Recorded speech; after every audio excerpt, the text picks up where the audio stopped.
Welcome to Equine Photo School. Let's get started. Let's kick this thing off first by just learning about barrel racing and what's going on here, because it's not random chaos, even though it might feel like that at first. Let's start here with this line right here. This is typically an electric eye. Do not walk in there. Try not to move at all during a run. So they're going to come in here following these green arrows, and they're going to turn first barrel first. They're going to take a right here, and then they're going to come around that barrel, cut across the arena over here to second barrel, come around second barrel, and then head towards third barrel. And when they wrap around third barrel, they're going to be headed home right after that. That's what this is called, is running home. So if we have a 70 to 200 millimeter lens, considering you have a full frame camera, this is approximately where you're going to sit. If you have a 7200, you're going to be pretty close to this electric eye. Try to be at least 6 feet away from it. You can take a picture about here, and that can be really cool as them like coming into the barrel, but I've highlighted this one as pink because it is the most important shot of the whole thing.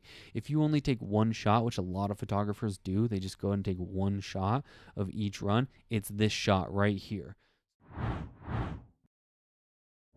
You already have a camera, you already have a lens, start there. Get the longest kit lens you can. If it comes with like a 16 to 35 millimeter, that's gonna be too wide. We're gonna be looking at something along the lines of 75 to 300 millimeter lens. You want at least 50 millimeters, and on the long end, it could be 400 millimeters.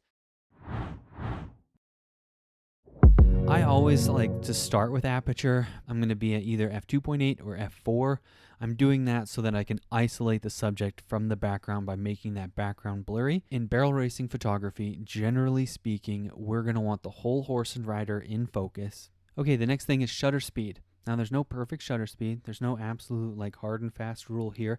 I'm not about to tell you you have to set your shutter speed to blah, blah, blah, blah, blah, right? Not going to do that. I will tell you the goal here is to freeze the action. So a faster shutter speed is better to a point. So I would recommend being at 1/500th of a second or faster. Okay, so if you're shooting indoors, you're probably going to need to increase your ISO. If you're shooting out in broad daylight, you're probably going to have to bring that ISO down.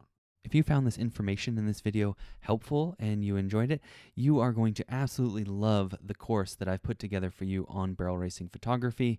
We go into everything here and then so much more detail and so much more nuanced, and I show you 9 other opportunities to take a great photo that definitely sells.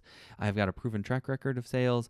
I've done this for many years, and now I've boiled all of that information, all of that learning into these short courses for you. So if that sounds like something you're interested in, check out the link below to get started. So what are you waiting for? Let's get started. Enroll in this course today.